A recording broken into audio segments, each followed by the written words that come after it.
Good morning my dear students. आज की class में हम लोग फिजिक्स के वेरी मोस्ट इम्पॉर्टेंटों को सॉल्व करेंगे, जो कि आपके बोर्ड में के पॉइंट ऑफ व्यू से काफ़ी ज़्यादा इम्पॉर्टेंट है। आज इस वाली क्लास में हम लोग जो भी बेटा न्यूमेरिकल करेंगे वो आपके शॉर्ट टाइप के क्वेश्चन आंसर होंगे। इसके बाद मैं नेक्स्ट वीडियो में आपको जो आपके 5 मार्क्स के न्यूमेरिकल्स आएंगे उनको भी आपको करवा दूंगा। जैसे पहला वेरी मोस्ट इम्पॉर्टेंट क्वेश्चन है बेटा, a proton is accelerated with potential difference of 500 volt. बोला गया है कि एक प्रोटॉन है जो एक्सिलरेट हो रहा है, पोटेंशियल डिफरेंस कहाँ है बेटा 500 वोल्ट है। जहाँ पे आपका पोटेंशियल डिफरेंस 500 वोल्ट है वहाँ पे एक प्रोटॉन एक्सिलरेट हो रहा है। Calculate the velocity of proton. तो आपको वेलोसिटी कैलकुलेट करनी है प्रोटॉन की, कि प्रोटॉन की वेलोसिटी क्या होगी। तो देखिए ऐसे सवाल जब भी आए तो इनको एक लिखने का एक सेपरेट तरीका होता है बेटा बोर्ड में। आपको रैंडमली किसी सवाल को नहीं सॉल्व कर देना है। देखिए कैसे आप इसको सॉल्व करेंगे बेटा। सबसे पहले जो भी गिवन है आप उसको लिखेंगे। प्रोटॉन एक्सिलरेट कर रहा है with a potential difference of 500 volt. तो उसको मैंने लिख दिया कि potential acceleration with a potential difference 500 volt. Find क्या करना है बेटा, द वेलोसिटी ऑफ प्रोटॉन। हमको फाइंड जो करना है वो है वेलोसिटी ऑफ प्रोटॉन।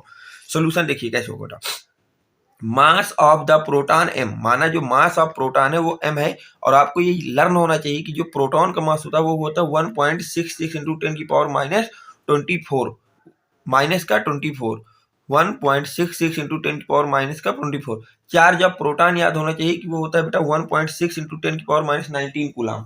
ठीक बेटा। अब देखिए मैं कुछ चीजें आपको यहाँ बता दूं, एक मिनट रुकना। जैसे आपसे पूछा जाए बेटा मास ऑफ प्रोटॉन, कुछ चीजें आप बिल्कुल लर्न रखिए बेटा। जैसे आपसे पूछा जाए बेटा मास ऑफ प्रोटॉन, तो याद रखिएगा प्रोटॉन का जो मास होता है बेटा वो होता है 1.66 इंटू 10 की पावर माइनस का 24। ठीक। अगर आपसे इसी तरह पूछा जाए बेटा mass of electron, mass of electron तो वो होता है बेटा आपके पास 9.1 इंटू 10 की पावर माइनस का 28। ठीक। अगर आपसे पूछा जाए बेटा charge of proton, charge of proton, charge of proton अगर पूछता है तो वो होता है बेटा 1.6 इंटू 10 की पावर माइनस का 19 कूलम। इसी तरह अगर आपसे पूछता है बेटा चार्ज ऑफ इलेक्ट्रॉन को पूछ रहा है, किसको पूछ रहा है बेटा, चार्ज ऑफ इलेक्ट्रॉन को अगर पूछता है वो भी होता है बेटा 1.6 इंटू 10 की पावर माइनस 19 कूलम। ये आपको याद होना चाहिए कि मास ऑफ प्रोटॉन कितना होता है, मास ऑफ इलेक्ट्रॉन कितना होता है, चार्ज ऑफ प्रोटॉन कितना होता है, चार्ज ऑफ इलेक्ट्रॉन कितना होता है। इतनी चीजें आपको अच्छी तरह से लर्न होना चाहिए स्वयं से, इटसेल्फ। इस सवाल में देखिए ना तो आपको मास ऑफ प्रोटॉन बोला गया और ना ही चार्ज ऑफ प्रोटॉन दिया गया। अगर ये दोनों आपको नहीं लर्न है तो ये सवाल बिल्कुल भी आपसे नहीं होगा। अब इसके आगे देखिए बेटा क्या करना है। अब लिखेंगे बेटा वी नो डैट, हम ये जानते हैं कि half m v square q c के बराबर होता है। किसके बराबर होता है बेटा, हाफ एम वी स्क्वायर किसके बराबर होता है, क्यू सी के बराबर होता है बेटा। यहाँ पे जो सी है उसको हमने पोटेंशियल डिफरेंस के लिए यूज किया है। ठीक बेटा। और ये जो वी है वो आपके वेलोसिटी के लिए है। ठीक, इस बात को याद रखना। मैं यहाँ लिख देता हूँ where C equal to potential difference. C आपके लिए क्या है बेटा, यहाँ पे पोटेंशियल डिफरेंस है। इसको सी से क्यों लिखा बेटा, क्योंकि यहाँ पे वी है। तो अगर कहीं गलती से आप वी को वी काट नहीं देते, ये वाली जो वी है वो वेलोसिटी के लिए, बेटा ये वाला जो सी है वो पोटेंशियल डिफरेंस के लिए, मैंने आपको लिख दिया है। अब यहाँ से वैल्यू रखते हैं 1/2 की जगह 1/2। एम का मतलब होता है बेटा मास, तो मास आपको मैंने बताया कि 1.6 इंटू 10 की पावर माइनस का 24 है। वी स्क्वायर हमको निकालना है, इंटू क्यू अभी मैंने बताया चार्ज कितना होता है बेटा 1.6 इंटू 10 की पावर माइनस का 19 होता है, और पोटेंशियल डिफरेंस दिया 500। जब बेटा इसको कैलकुलेट करेंगे तो आपको यहाँ पता चलेगा कि ये 1.66 को जब 2 से भाग दोगे तो आ जाएगा 0.83 इंटू 10 की power minus 24 v square equal to 500 को 1.6 से मल्टीप्लाई करोगे तो बेटा आ जाएगा 800 इंटू 10 की पावर माइनस 19। अब v square equal to 800 into 10 की पावर माइनस 19, इसको इधर भेज देते हैं तो ये हो जाएगा बेटा 0.83 इंटू 10 की पावर माइनस का 24। तो अब इसको जब हम लिखेंगे तो वी स्क्वायर बराबर इसके, अगर हम लोग बेटा दोनों जीरो इसको हटा देते हैं, एक जीरो यहाँ से हटाएंगे नीचे से, पहले ध्यान समझिएगा बेटा। जब आप ऊपर को 800 रहने देते हैं, ठीक है कोई दिक्कत नहीं है, नीचे क्या करते हैं 10 की पावर माइनस का 19 इसको ऊपर रहने दीजिए। अब नीचे ही वाली जो पावर है आपके पास, इस पावर को बेटा हम ऊपर ले गए, तो जब हम 19 को 24 से जाएगा तो प्लस में हो जाएगा, और प्लस में 24 भाई जब आपके बेस सेम होते हैं तो जो आपकी पावर्स होती है वो बेटा आपस में जुड़ जाती है। तो 24 माइनस का 19 जुड़ेगा तो आएगा प्लस का 5, तो ये हो गया बेटा 10 की पावर 5। अब यहाँ पे इस जो पॉइंट है इसको एक अंक के बेटा राइट हैंड साइड ले गए तो ऊपर एक जीरो बढ़ा दिया, तो 8000 बाई 80.3 इंटू 10⁵ हो गया। जब आपने इसको डिवाइड करेंगे तो ये हो जाएगा बेटा 963.8 इंटू 10⁵ हो जाएगा। ठीक बेटा, एक मिनट बेटा। अब जब आप इसका रूट लेंगे बेटा, क्या लेंगे बेटा, रूट लेंगे, तो इसके रूट लेने पे क्या हो जाएगा बेटा कि v² बराबर, इसको हम लोग यहाँ से पहले पॉइंट को हटा देते हैं, तो ये हो जाएगा 9638 इंटू 10⁴ हो जाएगा। अब इसका जब रूट लेंगे बेटा तो वो आता है 98.2। 9638 का जो रूट होता है वो होता है बेटा 98.2, तो हो जाएगा v इक्वल टू 98.2 इंटू 10⁻²। आपसे वेलोसिटी ऑफ प्रोटॉन पूछा था तो आपकी वेलोसिटी ऑफ प्रोटॉन आ गई 98.2 इंटू 10⁻²। ठीक बेटा, जब यहाँ तक आप निकाल लेंगे तो नीचे थोड़ा सा लिखना पड़ेगा। क्या लिखेंगे बेटा, the velocity of proton, the velocity of proton is, जो भी वेलोसिटी आएगी कितनी वेलोसिटी आपकी आई है 98.2 इंटू 10⁻² मीटर पर सेकेंड। इस बात को आप याद रखिएगा बेटा, इतना आपको वहां लिखना होगा। ये लिख दिया, चलते हैं बेटा नेक्स्ट क्वेश्चन की तरफ। नेक्स्ट क्वेश्चन क्या कहता है, अच्छी तरह से समझना बेटा, काफी इंपॉर्टेंट क्वेश्चनों की सीरीज चल रही है। नेक्स्ट क्वेश्चन को देखते हैं क्या कह रहा है। नेक्स्ट क्वेश्चन आपका कह रहा है बेटा कि two positive charge distance 0.1 meter, two positive charge हैं जिनकी डिस्टेंस बेटा कितना है 0.1 मीटर है, अपार्ट, रिपेल ईच अदर, दोनों एक दूसरे को रिपेल कर रहे हैं, with a force of 18 Newton, दोनों के बीच में जो फोर्स लग रहा है वो लग रहा है बेटा आपका 18 newton. If the sum of the charge will 9 microcoulomb, अगर सम ऑफ चार्ज आपका 9 माइक्रोकूलम है, then calculate their separate value, तो आपको उन दोनों चार्जों को बताना है। कि बोला गया है कि दो चार्ज हैं, एक मान लीजिए बेटा Q1 है, एक Q2 है, तो अकॉर्डिंग टू क्वेश्चन बोला गया है, मानते हैं दो यहाँ पे हमारे पास बेटा चार्ज है, एक Q1 है, एक Q2 है, तो बोला ये गया है कि इन दोनों, ये दोनों एक दूसरे को चार्ज रिपेल कर रहे हैं। रिपेल कर रहे हैं मतलब इनके ऊपर जो आपका चार्ज है वो सेम है, या तो दोनों पॉजिटिव हैं और या फिर दोनों बेटा क्या है निगेटिव है। रिपेल का ये आपको यहाँ से मतलब चला। और फिर आपसे बोल रहा है कि दोनों के बीच में जो फोर्स लगा है 18 न्यूटन का लग रहा है, मतलब दोनों के बीच में जो फोर्स लग रहा है वो 18 न्यूटन का। और ये भी कहा है कि जब हम दोनों चार्जों को सम करते हैं तो उसका सम आता है बेटा आपके पास 9 माइक्रोकूलम। कितना आता है बेटा 9 माइक्रोकूलम। तो देखिए इस सवाल को आप कैसे करेंगे, ये 2 मार्क्स का क्वेश्चन आपका आया था बोर्ड में, कई बार आ चुका है, इसलिए इसको वेरी मोस्ट इंपॉर्टेंट कर लेना। और इस तरह के कुलाम्स लॉ से रिलेटेड काफी क्वेश्चन आपसे वहां पूछे जाते हैं। ठीक बेटा, देखिए इसको कैसे करेंगे। सबसे पहले मैंने बताया ना, जो भी दिया हो आपको सबसे पहले उसको लिखने की कोशिश करना है। पेन क्या बेटा, distance between two charges 0.1 meter, मैंने डिस्टेंस लिख ली 0.1 मीटर। फिर क्या दिया गया, फोर्स बिटवीन टू चार्जेस, दो चार्जों के बीच का फोर्स दिया गया, उसको लिख लिया बेटा 18 newton. Sum of both positive charge Q1 plus Q2 equal to 9 microcoulomb दिया है, तो मैं इसको लिख सकता हूँ let Q1 equal to Q1 into 10⁻⁻6 coulomb, यहाँ से माइक्रो हटाओगे तो 10⁻⁻6 का मल्टीप्लाई हो जाएगा, तो Q1 बराबर हो गया बेटा Q1 इंटू 10⁻⁻6 कूलम। Q2 हो गया आपके पास 9 माइनस का Q1 इंटू 10⁻⁻6 कूलम। ठीक है, क्योंकि दोनों का सम 9 होना चाहिए ना, इनको जब जोड़ दोगे तो 9 आ जाएगा और 10⁻�6 आपका माइक्रो में चला जाएगा। अब सॉल्यूशन बेटा, वी नो दैट, हम क्या जानते हैं बेटा, according to Coulomb's law, Coulomb's law से हम जानते हैं कि फोर्स इक्वल टू होता है 1/4πε0 Q1 Q2 by r²। Force equal to कितना होता है बेटा 1/4πε0 Q1 Q2 बाई r² होता है। अब F इक्वल टू बेटा 1/4πε0 को हम लोग लिख लीजिए 9 इंटू 10⁹। याद रखिएगा बेटा 1/4πε0 जो होता है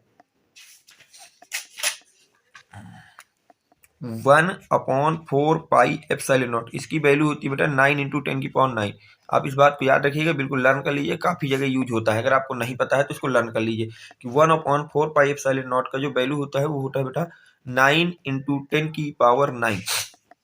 ओके बेटा, अब देखिए F इक्वल टू हो गया इतना, Q1 को Q1 की जगह Q1 का मान रख दो, Q1 कितना बेटा Q1 इंटू 10⁻⁻6 हो जाएगा, और Q2 की जगह Q2 का मान रख दीजिए, तो Q2 की वैल्यू कितनी बेटा 9 माइनस का Q1 इंटू 10⁻�6, और नीचे आपका R का वैल्यू रख देंगे 0.1 का स्क्वायर, 0.1 का बेटा क्या लिख देंगे बेटा स्क्वायर। अब देखिए, अब यहाँ पे वैल्यू रख देंगे, तो फोर्स आपको 18 दिया गया है, 9 तो 9 ही रहेगा 9, और इस दोनों में बेस आपके सेम है तो इनकी जो पावर्स हैं वो जुड़ जाएंगे, तो जुड़ करके यहाँ 3 बच जाएगा बेटा, और Q1 इंटू 9 माइनस का Q1 इंटू 10⁻⁻6, और नीचे जो 0.1 है ये 2 बार आ जाएगा 0.1 इंटू 0.1। अब इसको क्या लिख सकते हो बेटा, 0.1 को उधर ले जाते हैं तो 0.1 इंटू 18 इंटू 0.1 इक्वल टू 9। अब यहाँ पे क्या है बेटा, 10 की पावर प्लस का 3 और ये 10 की पावर का माइनस का 6 है। तो आपको पता है कि जब बेस सेम होते हैं तो पावर्स जुड़ जाती हैं, जो पावर जुड़ेंगी बेटा ऐड होगी तो यहाँ पे पावर हो जाएगी -3। तो 9 इंटू 10 पावर -3 Q1 9 माइनस का Q2। अब जब आप लोग बेटा इसको सॉल्व करेंगे तो यहाँ से जो ये 9 है 9 को नीचे ले आते हैं, तो जब 9 को नीचे लाएंगे तो 0.1 इंटू 0.1 का मल्टीप्लाई कर देंगे तो 1.8 बन जाएगा। 0.1 into 1.8 divide by 9 equal to 10 की पावर -3 Q1 ब्रैकेट के अंदर 9 माइनस का Q1। ठीक बेटा, यहाँ तक कोई दिक्कत? ओके, आगे देखिए बेटा क्या होगा। अब 0.9 को जब 18 को काट दोगे तो हो जाएगा 0.2 इंटू 10 की पावर 0.2 इंटू 0.1 डिवाइड बाई 10 की पावर -3। इसको बेटा यहाँ पे नीचे उतार दिया। अब यहाँ बचा Q1 ब्रैकेट में 9 माइनस का Q1। अब इसको जब सॉल्व करेंगे तो 0.1 इंटू 2 और 10 की पावर -3 ऊपर जाएगा तो 10 की पावर हो जाएगा बेटा प्लस का 2। अब यहाँ से इस Q1 को अंदर भेज दीजिए तो 9 Q1 माइनस का Q1 स्क्वायर। अब जब इसको मल्टीप्लाई करोगे तो आएगा 20। कितना आ जाएगा बेटा 20। अब इसमें देखिए 9 minus Q1 9 Q1 minus Q1 square. अब इसको इधर लाएंगे तो Q1 स्क्वायर, इसको लाएंगे इधर तो माइनस का 9 Q1 स्क्वायर और ये 20 पहले से प्लस 20 इक्वल टू 0। तो यहाँ से एक इक्वेशन बन गई बेटा बाई, यहाँ से आपका क्या बन गया बेटा, इक्वेशन बन गई। तो अब इसको आपको सॉल्व करना होगा बेटा। देखिए तो इसको हम कैसे सॉल्व कर सकते हैं, Q1 स्क्वायर माइनस का 5Q1 माइनस का 4Q1 प्लस 20 इक्वल टू 0। इसको ये लिखा जा सकता है 9 को बेटा, जब ऐड कर दोगे तो वही आ जाएगा। अब यहाँ से Q1 को कॉमन ले लिए तो इसमें बचेगा बेटा Q1 माइनस का 5। यहाँ से 4 कॉमन ले लेंगे तो यहाँ से बचेगा Q1 माइनस का 5 इक्वल टू 0। तो अब देखिए Q1 माइनस का 4 और Q1 माइनस का 5 इक्वल टू 0। तो यहाँ से Q1 आ गया 4 कूलम्स या 5 कूलम। अगर Q1 4 कूलम होगा तो Q2 होगा 5 कूलम। अगर Q1 5 कूलम होगा तो Q2 कितना हो जाएगा बेटा 4 कूलम। दोनों को जब Q1 Q2 को ऐड करोगे तो कितना आ जाएगा बेटा 9 कूलम आना चाहिए। ठीक है, यहाँ तक अगर आपको किसी तरह की कोई डाउट है तो आप पूछ सकते हैं। समझ आ रहा है कि इसको क्या लिखेंगे, तो Q1 आपका 4 कूलम होगा या Q2 आपका इतना, या तो ये। ठीक, उम्मीद करता हूँ ये वाला सवाल आपको बढ़िया समझ में आ गया होगा। अगर कोई डाउट अब भी रह जाता है तो आप आकर के इसको कमेंट सेक्शन में लिख करके मुझसे पूछ सकते हैं, अगर कहीं पे भी आपको किसी भी तरह का डाउट रह जाए तो। ठीक बेटा, चलते हैं नेक्स्ट क्वेश्चन की तरफ। नेक्स्ट क्वेश्चन क्या वेरी मोस्ट इंपॉर्टेंट है, वो भी बेटा क्या कह रहा है उसको देखते हैं। एक बच्चा अगला क्वेश्चन कह रहा है, first excited energy of atoms of hydrogen like substance is 40.8 electron volt. बोला गया है कि जो फर्स्ट एक्साइटेशन एनर्जी है हाइड्रोजन लाइक सब्सटेंस की वो कितनी बेटा 40.8 इलेक्ट्रॉन वोल्ट है। Calculate its ionization energy. Ionization energy of hydrogen atoms 13.6 electron volt. आपको आयनाइजेशन एनर्जी कैलकुलेट करना है, जबकि जो हाइड्रोजन की आयनाइजेशन एनर्जी वो है आपका 13.6 इलेक्ट्रॉन वोल्ट है। ठीक बेटा, चलते हैं इस क्वेश्चन को सॉल्व करते हैं। काफी वेरी मोस्ट इंपॉर्टेंट, कई बार बोर्ड में इस क्वेश्चन को आपसे पूछ चुका है तो इसको अच्छी तरह से आप समझिए बेटा। देखिए, for a hydrogen atom like system of energy for nth level in given by, जो हाइड्रोजन जैसे के एटम होते हैं बेटा उनकी जो nth लेवल की एनर्जी होती है वो होती है En इक्वल टू माइनस का 13.6 Z square divide by n square electron volt. So the ground state energy will be, ground state का मतलब होता है बेटा जो आपका लेवल है वो n इक्वल टू 1 होना चाहिए। ग्राउंड स्टेट का मतलब क्या हो, लेवल आपका कितना होना चाहिए 1। तो इस फार्मूले में बेटा n इक्वल टू 1 रख देंगे तो E1 इक्वल टू हो जाएगा माइनस का 13.6 Z square divide by 1 square electron volt. For the state n equal to 2 is energy, तो E2 की जब एनर्जी निकालेंगे तो n की जगह 2 रख देंगे तो E2 इक्वल टू हो जाएगा माइनस का 13.6 जेड स्क्वायर डिवाइड बाई 2 का square by electron volt. So that the excitation energy for this state. तो जब हमको एक्साइटेशन एनर्जी निकालेंगे तो यहाँ से एक्साइटेशन एनर्जी हमारे पास बेटा कितनी आ जाएगी, वो होती है E2 minus E1। Excitation energy कितनी होती है बेटा E2 माइनस E1। तो E2 कितना है बेटा, E2 है हमारे पास माइनस का 13.6 Z square divide by 4 minus E1 कितना है, E1 है आपके पास माइनस का 13.6 जेड स्क्वायर। जब इसको कैलकुलेट करेंगे बेटा तो यहाँ एलसीएम 4 का ले लेंगे, जब 4 का एलसीएम ले लेंगे तो माइनस का 13.6 जेड स्क्वायर, ये माइनस माइनस प्लस हो जाएगा। तो प्लस यहाँ जब 4 का मल्टीप्लाई होगा तो ये हो जाएगा बेटा 54.4 जेड स्क्वायर बाई 4। अब इसको जब आप कैलकुलेट करेंगे तो यहाँ से कितना आ जाएगा बेटा 40.8 डिवाइड बाई 4 जेड स्क्वायर आ जाएगा। ठीक, अब आगे देखिए इसको कैसे करेंगे। अब हमको ये पता है बेटा, सही से लिखते हैं।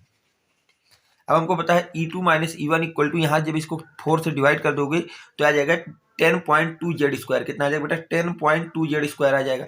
अब आपको excitation energy E2 minus E1 सवाल में दी गई है 40.8 है। कितनी बेटा? 40.8 है। तो यहाँ पे मैंने लिख दिया 40.8 इक्वल टू 10.2 जेड स्क्वायर। तो जेड स्क्वायर बराबर हो जाएगा 40.8 डिवाइड बाई 10.2। जब इसको डिवाइड करेंगे तो आ जाएगा बेटा 4। तो जेड स्क्वायर इक्वल टू 4। तो जेड इक्वल टू हो गया 2। जेड इक्वल टू कितना हो गया? 2 हो गया बेटा। So the energy of ground state will be, तो एनर्जी आपकी ग्राउंड स्टेट की कितनी हो जाएगी? वो हो जाएगी E1 इक्वल टू माइनस का 13.6 इंटू जेड स्क्वायर। तो जेड आ गया 2, तो 2 का स्क्वायर इलेक्ट्रॉन वोल्ट। तो यहाँ से E1 इक्वल टू आपके पास आ जाएगा माइनस का 13.6 इंटू 4, क्योंकि 2 का स्क्वायर होता है बेटा 4। ठीक है, तो E1 इक्वल टू आ गया माइनस का 54.4 इलेक्ट्रॉन वोल्ट, माइनस का 54.4 electron volt. So the ionization energy will be, तो जो आयनाइजेशन एनर्जी होगी वो कितनी हो जाएगी? माइनस का 54.4 इलेक्ट्रॉन वोल्ट, क्योंकि यही है ना माइनस का। आयनाइजेशन एनर्जी माइनस की होती है तो एक माइनस पहले से आ गया, तो प्लस का 54.4 इलेक्ट्रॉन वोल्ट आपकी आयनाइजेशन एनर्जी होगी। ठीक बेटा, उम्मीद करता हूँ इस क्वेश्चन में भी आपको कोई दिक्कत नहीं होगी। काफी इजी क्वेश्चन होते हैं, आपको इनको ट्राई करिए। बार बार बोर्ड इन्हीं क्वेश्चनों को आपसे पूछ रहा है कि आप इनको लगाइए, और इन क्वेश्चनों में आपको सॉल्व करने में जिनका न्यूमेरिकल पोर्शन वीक है तो वो क्या करेंगे? इन्हीं क्वेश्चनों को बार बार ट्राई करेंगे, 1 से 2 बार 3 बार लगाएंगे तो उनको क्लिक होने लगेगा क्वेश्चन किस हिसाब से लगाए जाते हैं बेटा। ठीक, चलते हैं आज की क्लास के आखिरी क्वेश्चन पे बेटा, जो कि काफी ज्यादा इंपॉर्टेंट है आपके पॉइंट ऑफ व्यू से। वो क्वेश्चन है आपका बेटा, current gain of a common emitter is 5। जो आपका कॉमन इमीटर है वो करंट को गेन कर रहा है कितना बेटा? 5। If base current value is 0.4 milli ampere, और जो बेस करंट वैल्यू है, जो कौन सी बेटा वैल्यू है? बेस करंट वैल्यू है वो है आपके पास 0.4 मिली एम्पियर। वो कितनी बेटा? 0.4 मिली एम्पियर है। जो आपके पास बेस करंट वैल्यू है वो है आपके पास 0.4 milli ampere. Then find out the emitter current, तो आपको फाइंड करना है इमीटर करंट को फाइंड करना है। काफी ज्यादा इंपॉर्टेंट क्वेश्चन है बेटा, 1 मार्क्स में कई बार इस क्वेश्चन को बोर्ड ने पूछा है आपसे। तो इसको समझिए कैसे करेंगे बेटा। जो भी दिया हो उसको सबसे पहले लिखते हैं, मैंने बताया ना। सबसे पहले सवाल में दिया गया है current gain of a common emitter 5 और base current value 0.4 milli ampere. तो मैंने लिख दिया पहले बेस करंट को बेटा IB से रिप्रेजेंट करेंगे। किससे रिप्रेजेंट करेंगे बेटा? IB से। तो IB इक्वल टू हो गया 0.4 मिली एम्पियर। कितना हो गया बेटा? 0.4 मिली एम्पियर हो गया। गेन करंट क्वेश्चन में बोली गई है 5। गेन करंट कितनी बोली गई बेटा? 5 बोली गई, तो 5 लिख दिया। इमीटर करंट को हमको ज्ञात करना है बेटा। ठीक, तो हम देखिए क्या कहते हैं। वी नो डेट, हम ये जानते हैं बेटा, जो गेन करंट होता है वो होता है IC डिवाइड बाई IB। मैंने बताया ना कि IB क्या होता है? बेस करंट होता है बेटा। ठीक है, अब देखिए क्या हो जाएगा। तो गेन करंट आपको क्वेश्चन में 5 दी गई है, IC को IC रहने दीजिए और IB को आप लिख दीजिए 0.4। कितना लिख दीजिए बेटा? 0.4 लिख दीजिए। तो यहाँ से IC इक्वल टू आ जाएगा 5 इंटू 0.4, क्योंकि जब इसको इधर ले जाएंगे तो 5 इंटू 0.4 बचेगा। तो IC इक्वल टू आ गया बेटा आपके पास 2 एम्पियर। IC कितना आ गया बेटा? 2 एम्पियर आ गया। अब हमको ज्ञात कौन सी करना है बेटा? इमीटर करंट को ज्ञात करना है। हमको क्या ज्ञात करना है बेटा? फाइंड क्या करना है? इमीटर करंट को फाइंड आउट करना है। तो इमीटर करंट होता है IE इक्वल टू होता है IC प्लस का IB। तो IC हमारे पास आया है 2 एम्पियर और IB क्वेश्चन में दिया गया है 0.4 मिली एम्पियर बेटा। सॉरी, ये मिली एम्पियर में आएगा बेटा। किसमें आएगा बेटा? मिली एम्पियर में। तो जब आप इसको कैलकुलेट करेंगे तो ये बेटा कितना आ जाएगा? इमीटेड करंट इक्वल टू, जब इसको ऐड कर देंगे तो कितना आ जाएगा? 2.4 मिली एम्पियर। तो ये आपका सिंपल सा क्वेश्चन था। तो अगर आपको ये सारे क्वेश्चन अच्छी तरह से समझ में आ गए हैं तो प्लीज वीडियो को लाइक करें, और इन वीडियो में आपको कैसा प्रिपरेशन चल रही है, ये आपको कैसा फील हो रहा है, कहीं मेरी तरफ से कोई लैंग्वेज को लेके किसी तरह का अगर डाउट हो रहा है तो आप कमेंट सेक्शन में जरूर लिखा करिए, जिससे हमें मोटिवेशन मिलता है बेटा। जो भी आपको वीडियो को देखने के बाद अगर आपको हेल्प मिल रही है तो आप उसको वैसे ही लिखें, हमको थोड़ा दिखे भी कि आप लोग क्या कर रहे हैं, आपको कैसा लग रहा है, हमको पता भी चलना चाहिए बेटा। ठीक है, अगर आपको वीडियो पसंद आया तो वीडियो को लाइक करें और अपने फ्रेंड सर्कल में ज़्यादा से ज़्यादा लोगों तक शेयर करें। ठीक बेटा, और देखिए जो अभी तक मेरे बच्चे मेरे टेलीग्राम और व्हाट्सएप ग्रुपों से नहीं जुड़े हैं वो 7880960882 ये मेरा व्हाट्सएप नंबर है। इस पर आप लोगों को अपना नेम, क्लास और डिस्ट्रिक्ट लिख करके मेरे पास भेज देना। मैं आपको उसी हिसाब से आपके ग्रुप में जोड़ दूंगा, जिसमें मैं आपके स्टडी से रिलेटेड काफ़ी चीज़ें प्रोवाइड कराता रहता हूँ बेटा समय समय पर। तो अगर आपको वीडियो पसंद आया है तो वीडियो को जरूर से जरूर लाइक कर दें, कमेंट जरूर करें। Thanks for watching, next video coming soon.